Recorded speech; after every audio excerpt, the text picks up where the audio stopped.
प्रसिद्ध लेखक कृष्णचंद्र की एक संवेदनशील और भावनाओं से भरपूर कहानी है जो हमें मानवीय रिश्तों, गरीबी और आत्मसम्मान के बीच की खींचतान को गहराई से महसूस कराती है। इस कहानी में एक मामूली सी रकम 100 रुपये। मैंने 100 रुपये का काम किया था। मुझे 100 रुपये मिलने चाहिए, इसलिए मैंने सेठ से बात की। सेठ ने कहा 16 तारीख को आना। मैं 16 तारीख को गया।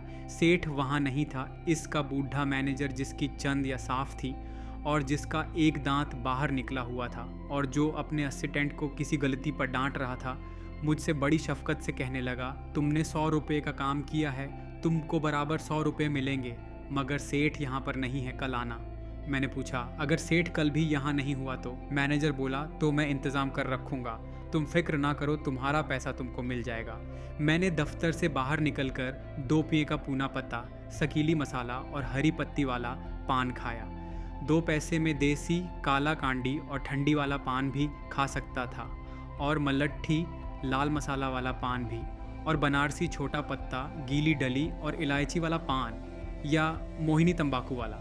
मगर मैंने सिर्फ पूना पत्ता, सकीली मसाला और हरी पत्ती वाला ही खाया, क्योंकि मुझे भूख बहुत लग रही थी और मेरी जेब में सिर्फ 1.5-2 आने थे। और ये पान जो मैंने खाया काफ़ी मोटा है और देर तक मुंह में रहता है। फिर मैं एक आने का ट्राम का टिकट लिया और ट्राम में बैठकर मैंने ज़ोर से सेठ की बिल्डिंग की तरफ थूक दिया। दूसरे दिन फिर सेठ वहाँ नहीं था। उसके मैनेजर ने कहा, सेठ आज भी यहाँ नहीं है और फिर तुम्हारे हिसाब में कुछ गलती भी है। मुझे गुस्सा आया। मैं हिसाब कर चुका था, मैनेजर उसे 10 बार चेक कर चुका था, फिर भी कहीं गलती निकल आती है। मगर मैं कुछ ना कह सका क्योंकि मैनेजर का लहजा बहुत नरम था और इसका हर फिक्रा रेशम में लिपटा हुआ था। इसलिए मैंने भी नरमी से कहा, मेरा हिसाब तो बहुत साफ है। इतना कहकर मैंने अपनी खाकी पतलून की जेब से एक मेला पुर्जा निकाला और मैनेजर के साथ 11वें दफ़ा तफसीलात चेक करने बैठ गया। इतने पैसे रेग माल फेरने के, इतने पैसे रोगन के, इतने पैसे मजदूरी के। रेग माल और रोगन की रसीदें मेरे पास थीं। मजदूरी पहले से तय हो चुकी थी। सेठ का फर्नीचर मेरी मेहनत से जगमग जगमग कर रहा था।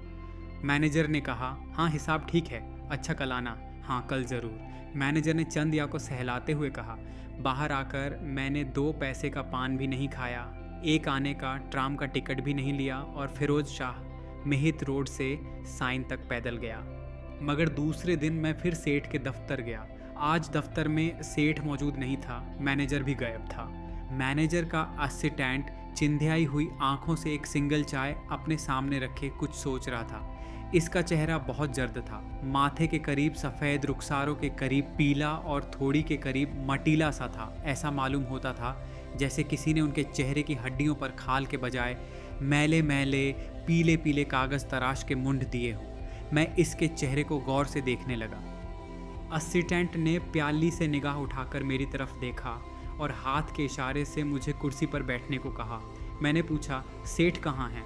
वो बोला, सेठ अपने दूसरे दफ्तर गया हुआ है। और मैनेजर कहाँ है? मैनेजर सेठ के तीसरे दफ्तर गया है। तो मुझे यहाँ 4थी मंजिल पर किस लिए बुलाया है? मैंने ज़रा गुस्से में तेज़ होते हुए कहा। असिस्टेंट ने चाय का आखिरी घूंट भी निगल लिया। आहिस्ता से बोला, तुम यहाँ बैठ जाओ, मैनेजर अब भी आता होगा, इससे बात कर लेना। मैं एक कुर्सी पर 10:30 बजे से लेकर 1:45 बजे तक बैठा रहा। पहले मैंने सोचा कि किसी शीशे का टुकड़ा लेकर सारे रोगन को उतार दूं जो मैंने इतनी मेहनत से इस फर्नीचर पर चढ़ाया था। फिर मैंने सोचा कि अपने दोनों हाथों से असिस्टेंट के नकली चेहरे से पीले पीले कागज़ के टुकड़ों को उतारता जाऊं, हत्ता कि अंदर की हड्डी नंगी हो जाए। भर मैंने सोचा, मैनेजर को जान से मार देना बेहतर होगा। बहुत देर तक सेठ के लिए सज़ा सोचता रहा। आखिर ख्याल आया कि इसके सारे जिस्म पर B नंबर की मोटी रेग माल फिर दोगा तो इसकी सारी खाल उधड़ कर नंगी हो जाएगी। भर मैनेजर आ गया, मुस्कुराते हुए बोला, तुम्हारा काम हो गया है, मगर चेक मिला है 100 रुपये का और अब 1:45 बज चुके हैं और 2 बजे बैंक बंद होता है और बैंक यहाँ से 2 मील दूर है और कल छुट्टी है और परसों इतवार है। मैंने मायूसी से कहा, हाँ। मैनेजर मुसर्रत से हाथ मिलते हुए बोला। मैंने बेहद रखाई से कहा, चेक मुझे दे दो। 5 मिनट और चेक लेने में गुजर गए, क्योंकि चेक पर मेरा नाम गलत लिखा हुआ था। मोहम्मद शफ़ी के बजाय मोहम्मद रफ़ी लिखा हुआ था। चच मैनेजर ने कहा, बड़ी गलती हो गई। मोहम्मद शफ़ीकट लिखते लिखते मोहम्मद रफ़ी लिखा गया। मगर कोई हर्ज नहीं, अब तुम सोमवार को आके नया चेक ले लेना। मैंने कहा, मगर ये बियरर चेक है, नाम की गलती से कोई फ़र्क नहीं पड़ता। तुम मेरे नाम की रसीद ले लूँ और चेक मुझे दे दो। सोमवार को मैं कहाँ आऊँगा, कहीं और धंधा करूँगा। अच्छा ले जाओ, मैनेजर ने रुकते रुकते कहा। चेक लेकर बाहर आया तो 2 बजने में 1.25 थे। किसी सूरत पैदल चल के बैंक नहीं पहुँच सकता। 100 रुपये का चेक मेरे हाथ में था, मगर अभी कागज़ का पुर्जा था। उसे स्वरूपों में तब्दील करने के लिए बैंक तक पहुंचना ज़रूरी था। 2 बजे से पहले सिर्फ एक ही सूरत हो सकती थी। मैंने फैसला कर लिया और चला कर कहा, टैक्सी। पीली छत और स्याह जिस्म वाली झूम से मेरे करीब आकर रुक गई। मैंने अंदर बैठते हुए कहा, कालबा देवी रोड के नाके पर चलो और ज़रा तेज़ चलो। जब कालबा देवी नाके पर पहुंचा तो 2 बजने में 2 मिनट थे, मगर बैंक का लबा देवी रोड पर नहीं था। जो चेक पे ये लिखा था, मगर बैंक का लबा देवी रोड के नाके पर नज़र ना आया। 2-1 दुकानदारों से पूछा, किसी को इतनी फुर्सत नहीं थी। कोरिया में जंग तेज़ थी, भाव भी तेज़ जा रहे थे। किसको वार्निश करने वाले के स्वरूपों की फ़िक्र थी। हार कर मैंने एक पंजाबी सुख हारमोनियम बनाने वाले की दुकान में घुस गया। आइए आइए, क्या चाहिए आपको? सरदार ने अपनी इस आरी को छोड़कर, जिससे वो लकड़ी काट रहा था, मुझसे मुस्कुराकर कहा। मैंने कहा, सरदार मुझे बाजा नहीं चाहिए, मर्केंटाइल बैंक का पता चाहिए। चेक पर तो लिखा है कालबा देवी रोड और यहाँ कहीं नहीं मिलता। सरदार जी ने मुस्कुराकर कहा, बादशाहो, वो बैंक साथ वाली गली में है। इधर से घूम क्रिस्टा बाजार से इस तरफ पुराने चांदी वाले मंदिर के पास। मैंने सरदार जी का शुक्रिया भी अदा नहीं किया, भागा वापस टैक्सी के पास। जब बैंक में पहुंचा तो 2:04 थे। उसूलन मेरा चेक क्लर्क को नहीं लेना चाहिए था, मगर मालूम होता है कि क्लर्क चेक पढ़ने के अलावा चेहरा पढ़ना भी जानता था। उसने खामोशी से चेक मुझसे ले लिया, फिर उल्टा करके देखा, मुझसे कहने लगा, इस पर दस्तखत करो। मेरा नाम शफ़ी था, लेकिन मैंने मोहम्मद रफ़ी लिखा। ये मोहम्मद रफ़ी कौन था? यहाँ कहाँ से आया था? कब पैदा हुआ? उसकी सूरत कैसी थी? इसके माँ बाप कौन थे? कौन जानता है? कुछ ज़िंदगियाँ ऐसी होती हैं जो चेक पर लिखी जाती हैं और चेक पर ही काट दी जाती हैं। मैं टैक्सी वाले का चुकता करने लगा। दूर रुपये दो। आने टैक्सी छोटी थी, इसलिए मीटर बढ़ा नहीं। टैक्सी बड़ी होती तो 5-7 रुपये खुल जाते। मैंने खुशी से इत्मीनान का सांस लिया। इतने में किसी ने आके मेरे शाने पर ज़ोर से हाथ मारा और कहा, कहो मेरे यार, बड़े टैक्सी में घूम रहे हो आज। मैंने घूम कर देखा। मेरा दोस्त इसहाक था। इसहाक बड़े खुले दिल का आदमी था। वो खुद तो अब्दुर्रहिमान स्ट्रीट के अंदर एक खोजे के मकान के एक तंग से कमरे में रहता है और वही धंधा करता है जो मैं करता हूँ, यानी वार्निश का और पुराने फर्नीचर को फिर से नया कर देने का। लेकिन इसकी महबूबा मोहम्मद अली रोड और कराफोर्ड मार्केट के नाके पर एक अच्छे होटल में रहती है। मैंने देखा है, बड़ी खूबसूरत औरत है, बड़े बड़े सेठों के पास जाती है। ये इसहाक, इससे पहले उसके पास ड्राइवर था। इसहाक का कोई काम पसंद नहीं आया और वो इससे अलग हो गया। वो औरत उसको बहुत पसंद करती है, ये भी इसको चाहता है, मगर वो इसको अपने धरे पर लाना चाहती है और ये उसको अपने तरीके पर रखना चाहता है। दोनों में हमेशा लड़ाई होती है। भर ये इससे 10-12 रोज़ नहीं मिलता, फिर वो इससे मिलने आती है। ऐसे ही ये चक्कर चलता रहता है। कभी कभी इसहाक जब कोई मोटी रकम कमा लेता है तो उसे जा कर दे आता है और उसे एक लेक्चर भी झाड़ आता है। मगर जिस औरत के पास अच्छा होटल होगा, अच्छी जवानी, सेहत और खूबसूरती होगी और सोने चांदी वाले सेठ होंगे, वो वार्निश करने वाले। इसहाक की बात क्यों सुनने लगी? सोचने की बात है यारो। मैंने इसहाक से पूछा, मुझे भूख लगी है, कुछ खाओगे? वो बोला, हाँ भूखा तो मैं भी हूँ, चलो फिरोज़े कबाबिये की दुकान पर। फिरोज़े कबाबिये की दुकान से फारिग होकर इसहाक ने मुझसे 10 रुपये उधार लिए और अपने रास्ते पर चला गया। मुझे इसहाक बहुत पसंद है। इसके पास हूँ तो ना नहीं करेगा, सबको खिलाए पिलाएगा और जब पैसे नहीं होंगे तो मेरे सिवा किसी से कर्ज नहीं मांगेगा। भूखा मर जाएगा मगर किसी से उधार नहीं लेगा। ऐसा दोस्त जो दुनिया में मेरे सिवा किसी से उधार ना ले कहाँ मिलता है। मुझे इसहाक की दोस्ती पर फ़ख्र है। मैं जब भी इसहाक से मिलता हूँ एक अजीब सी खुशी लापरवाही, बच्चों की सी मुसर्रत महसूस करता हूँ। मुझे ऐसा मालूम होता है जैसे दिल में कोई गम नहीं है, कोई तकलीफ़ नहीं, जैसे सारी दुनिया खिलौनों से भरी पड़ी है और इसके सारे बाजार मेरे लिए सजे पड़े हैं। बाज़ आदमियों में कुछ ऐसी ही ताकत होती है, वसीम, आदमियों में कुछ ऐसी ही बात होती है। इस वक्त इसहाक से मिलकर मीरा जी हल्का फुल्का हो गया। मैंने कराफोर्ड मार्केट से 2 सेब खरीद कर खाए, एक भिखारी को 2 आने दिए, वहाँ से चलता बोरी बंदर आ गया, लेकिन जेब में रुपये थे और अभी घर जाने को जीना चाहता था, इसलिए बोरी बंदर से हॉर्नबी रोड पर हो गया। हॉर्नबी की दुकानें मुझे बहुत पसंद हैं, ख़ास तौर पर उनके नुमाइशी दरीचे में आईने लगे हुए हैं और नी आन की रोशनियाँ और कद ए आदम कांच की बड़ी बड़ी शफ़ाफ सिलों के पीछे कैसी कैसी खूबसूरत चीज़ें पड़ी हुई हैं। खूबसूरत टाइयाँ, मौजे, जराब, पतलून के कपड़े, मफलर, जूते। हर हफ्ते इन दरीचों के अंदर खूबसूरत चीज़ें बदल जाती हैं और पुराने डिज़ाइनों की बजाय नए डिज़ाइन आ जाते हैं। शाम को घर जाने से पहले मैं अक्सर हॉर्नबी रोड के नुमाइशी दरीचे देखा करता हूँ। जेब में पैसे हूँ या ना हूँ, इससे कोई गरज नहीं। मैं अक्सर अपना काम ख़त्म करके बोरी बंदर जाने के लिए हारून-बी रोड से गुज़रता हूँ, से नाक रगड़कर अंदर की खूबसूरत चीज़ें देखा करता हूँ। इसमें मुझे इतना लुत्फ़ हासिल होता है जितना बचपन में नए खिलौने देखकर हासिल होता था। मैंने जेब में हाथ डालकर नए नए कर करे नोटों को थपथपाया और बड़ी शान से ऐवान एंड फ्रीजर के नुमाइशी दरीचों के सामने आ खड़ा हुआ। आह, किस कदर खूबसूरत कमीज़ थी, बादामी रंग की साफ शफाफ कमीज़ पर नीलावर सुरख धारियाँ। मेरा तो जी मचल गया। मैंने अपनी कमीज़ के फटे हुए कॉलर को सहलाया। इस नीली और सुरख रंग की धारीदार कमीज़ को पहनकर मैं कैसा दिखाई दूंगा। मैंने तख़य्युल में अपने आप को कमीज़ पहनकर कद-ए आदम आईने के सामने देखा। वाह, क्या ठाठ थे। और कमीज़ के दाम थे सिर्फ 30 रुपये। इससे तिगुने रुपए उस वक़्त मेरी जेब में थे। मैं कमीज़ खरीद सकता था, मगर कुछ और बेहतर देखने की खातिर आगे चला गया। अगले दरीचे में खूबसूरत साबुन थे, झाग वाले, स्पंज और तौलिए, जिन्हें देखकर खुद ब खुद नहाने की ख्वाहिश पैदा होती थी। ये सब मैं ख़रीद सकता था। इससे अगले दरीचे में मर्दों के लिए शब खवानी के गाउन थे, भड़कीले, रेशमी, मुनकक्कश गाउन, जिन्हें पहनकर वार्निश वाला भी मिस्र का पाशा मालूम हो।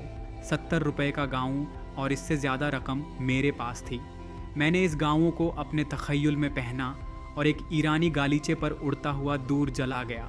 हुआ साफ थी, मेरे नीचे खूबसूरत बागों वाली ज़मीन घूम रही थी और हरी हरी दो आप में एक छरीरी नाजुक इंदाम नदी एक पहाड़ी हसीना की तरह धूप सैनिक रही थी। मैंने इस गालीचे को इस नदी के किनारे उतरने का हुक्म किया। गालीचा नदी के किनारे उतर आया और ख़ुद ब खुद कहीं से एक सुराही आ गई और एक मरमरी हाथ और 2 आँखें और एक हुसैन चेहरा। फिर मुझे किसी ने टाहो का क्या कर ख़त लहजे में बोला, आगे बढ़ो, अब किसी और को भी देखने दो। आधे घंटे से यहीं खड़ा है, ना लेना ना देना। मैंने मुस्कराकर एवन एंड फ्रीज़र के वर्दी पोश गाम वर्की पोश लॉर्दिलाम की तरफ देखा, जो मुझे डांट रहा था, और आगे चल दिया। बेचारे को मालूम था कि मेरे पास एक उड़ने वाला ईरानी गालीचा है और जेब में 70 रुपये से भी ज़्यादा की रकम है। मैं इस वक्त अंदर जाके इस गांव को ख़रीद सकता था, मगर मेरा जी नहीं माना। हारून-बी रोड पर इससे बेहतर भी कोई चीज़ होगी। आगे चलकर देखा जाए, इस वर्दी पोश ग़ुलाम को तो किसी वक्त भी शिकस्त दी जा सकती है। आगे चलता चलता बहुत सी दुकानें देखता भालता मैं जगदम्बा लाल पायल की दुकान पर पहुंच गया। यहाँ नुमाइशी दरीशे में कैमरे पड़े थे जिन्हें मैं खरीद सकता था। कैमरे खरीद के मैं इन फर्नीचरों की तस्वीर ले सकता था जो पुराने थे। मैंने सोचा, ये कैमरा लेकर मैं इसहाक के पास जाऊंगा और इससे कहूँगा, चल आज तेरी और तेरी महबूबा की इकट्ठी तस्वीर लेंगे। मैंने अपना ईरानी गालीचा मंगवाया और कैमरा हाथ में लेकर सारे जहान के खूबसूरत मुनाजिर की तस्वीरें उतारने लगा। कैमरे के साथ जादू बैंड पड़ी थी जिसमें देखने से तस्वीरें बिल्कुल अपनी गहराई के साथ नज़र आती हैं, यानी जैसे आदमी बिल्कुल आपके सामने चल फिर रहे हों और मकान आपके सामने हूबहू जैसे आपका। तस्वीर अपनी लंबाई, चौड़ाई और मोटाई के साथ इतनी अच्छी दिखाई देती कि सिनेमा में भी इतनी अच्छी मालूम नहीं होती। बचपन में एक बड़ी सी जादू बैन हमारे मोहल्ले में लाया करती थी और हम लोग 1 पैसा देकर तमाशा देखते थे। इस जादू बैन को देखकर मेरा दिल खुशी से कांपने लगा और दुकान के अंदर दाखिल हो गया। काउंटर पर मैंने एक नौजवान से पूछा, ये जादू बैन कितने की है? 35.5 रुपये। नौजवान बड़ी खूबसूरत कमीज़ पहने था। इसके बाल घुंघरियाले और पीछे को घूमे हुए टी आयरन को रोशनी में नए फर्नीचर के वार्निश की तरह चमकते थे। इसके होंठों पर भी जवानी की वार्निश थी। इसके लबों पर एक मगरूर मुस्कुराहट थी जो सिर्फ चेक लिखते वक्त पैदा होती थी। उसने मेरी तरफ निगाह उठाकर एक खूबसूरत लड़की की तरफ देखा जो अभी अभी दुकान में दाखिल हुई थी। वो उसकी तरफ मुतवज्जा हो गया और एक मेले मैले चेहरे वाला ना आसूदा गुजराती जो गालिबन इसका असिस्टेंट था मेरी तरफ आ गया। मैंने देखा कि इसके चेहरे का वार्निश जगह जगह से उखड़ा हुआ है और उसने मुस्कुराने की कोशिश भी नहीं की। मैंने कहा, जादू बैन मुझे दिखाओ। उसने जादूबीन में एक मुदव्वर फईता रखकर मेरे हाथ थमा दिया और मुझसे कहा, इसे घुमाते जाओ, यूं स्विच दबाकर नई नई तस्वीरें तुम्हारे सामने आती जाएंगी। मैंने बटन ऑन किया। टार्जन हाथी पर सवार सामने से चला आ रहा था। मैंने बटन दबा दिया। टार्जन आबशार में छलांग लगा रहा था। नीचे मगरमच्छ कितने खौफनाक मालूम हो रहे थे। मैंने बटन दबा दिया। फूलों के गजरे, फूलों के हार और फूलों के लहंगे पहने हुए हवाई जजीरे की लड़कियां नाच रही थी। मैंने बटन दबा दिया। साहिल की रेत पर शराब और फल और बिस्कुट और खाने की चीज़ें एक शफाफ तश्तरी में पड़ी थीं और एक औरत रेत पर आंखें बंद किए बैठी थी। इसका मुंह मेरे इस कदर करीब था कि मैंने जल्दी से बटन दबा दिया। ईरानी गालीचा ज़मीन पर आ गया। मैंने गुजराती खारिश ज़दा क्लर्क से कहा, ये जादू बैन तो बहुत अच्छी है, मेरे बचपन की जादू बैन से 1000 दर्जे बेहतर है, कितने में दोगे? वो मुस्कुराए बगैर बोला, 35.5 रुपये की जादू बैन आती है, मुद्दो रंगीन तस्वीरों वाले फतीले 1 दर्जन उसके साथ लेना पड़ेंगे, 10 रुपये के ये होंगे, सेल्स टैक्स उसके अलावा 50 के ऊपर रकम जाएगी। मैं जब हाथ डालकर 10-10 के नए कर करे नोटों को थपथपाया, आपको यकीन नहीं आएगा, लेकिन ये बिल्कुल सच है कि इससे पहले मेरे दिल में जादू बैन के सिवा और कोई तस्वीर ना थी, लेकिन नोटों को हाथ लगाने से एकदम मुझे धचका सा लगा और बहुत सी तस्वीरें बटन दबाए बगैर मेरे सामने घूम गईं। एक बच्चा फटी हुई कमीज़ पहने गली के फर्श पर बैठा है और रो रहा है। मैंने पहचाना, मेरा बच्चा था। एक औरत की शलवार का पांचा दूसरे पांचे से ऊंचा है। इसकी ओढ़नी से इसके सर के उलझे हुए बाल बाहर निकलते हुए नजर आ रहे थे। मैं समझ गया कि एक आदमी दरवाजे पर खड़ा है। इसकी सूरत हर लम्हा बदलती जाती है। इसका गुस्सा हर लम्हा बढ़ता जाता है। कभी ये मालिक मकान का मैनेजर बन जाता है, कभी दूध वाले सेठ का नौकर, कभी बिजली वाली कंपनी का ओहदेदार, कभी पानी वाले दफ्तर का। मैंने बटन दबा दिया। अब मेरे सामने घर के फर्श पर एक खाली तश्तरी पड़ी थी जिस पर एक गिलास औंधा पड़ा हुआ है। नोट मेरी जेब से बाहर निकले, फिर वहीं हाथ रह गए। खूबसूरत क्लर्क खूबसूरत लड़की को कैमरा बेचकर काउंटर पर वापस आ गया। मैं जल्दी से घूमकर दुकान से वापस जाने लगा। बाहर जाते जाते मैं जानता था कि वो क्लर्क अपनी बेहतरीन वार्निश शुद्धा मुस्कुराहट से मेरे फटे हुए कॉलर देख रहा है, मेरी खाकी जैन की पतलून देख रहा है जिसकी पीठ में 2 जगह टुकड़े सिले हुए हैं। मुझे मालूम था कि वो मुझ पर हंस रहा है। मैंने अच्छी तरह दांत पीस लिए, अच्छी तरह जेबों में हाथ डालकर नोटों को अपनी गिरफ्त में ले लिया और नुमाइशी दरीचों से निगाह उठाकर सीधा बोरी बंदर की तरफ चलने लगा। चलते चलते महसूस हुआ कि जैसे किसी ने मुझसे शदीद धोखा किया है। किसी ने मुझे 100 रुपये देकर 200 छीन लिए हैं। इसके साथ ही मेरा ईरानी गालीचा और जादू बैन भी छीन ली है। किसी ने ज़ोर से मेरे मुंह पर चपत मारी है। किसी ने मेरे हर नोट पर लिख दिया है, तुम्हारे लिए नहीं। मेरे कदम भारी होते गए और मैंने महसूस किया कि मेरी मेहनत का हर नोट उदासी की एक लंबी जंजीर है जिसे मैं खुद अपने हाथों से खींच रहा हूँ। बोरी बंदर पहुँचकर यकायक मैंने फैसला किया कि मैं आज गाड़ी से अपने घर वापस नहीं जा सकता। आज पैदल ही बोरी बंदर से साइन जाऊंगा। बहुत रात गए, मैं थका मांदा अपने घर लौटा। मेरी बीवी मुतफक्किर थी और मेरा इंतज़ार कर रही थी, लेकिन जब उसने नोट देखे तो खुश हो गई। इसीलिए वो मेरी उदासी का मतलब ना समझ सकी। बोली, लेकिन ये क्या बात है, तुम आज खुश होने की बजाय उदास हो। मैंने चारपाई पर बैठते हुए कहा, जान ए मन, आज मुझे पता चला है कि ये दुनिया बूढ़ी हो चुकी है और मुझे ऐसी दुनिया चाहिए जो बच्चों की तरह मुस्कुरा सके। वो बोली, मैं नहीं समझी तुम क्या कह रहे हो। मैंने कहा, जान ए मन, मैं कह रहा हूँ कि अब पुराने फर्नीचर पर वार्निश करने से काम नहीं चलेगा, अब नया फर्नीचर लाना होगा। कृष्णचंद्र की यह कहानी यह दर्शाती है कि किसी के लिए मामूली लगने वाली रकम किसी दूसरे के लिए जीवन की सबसे बड़ी चिंता बन सकती है।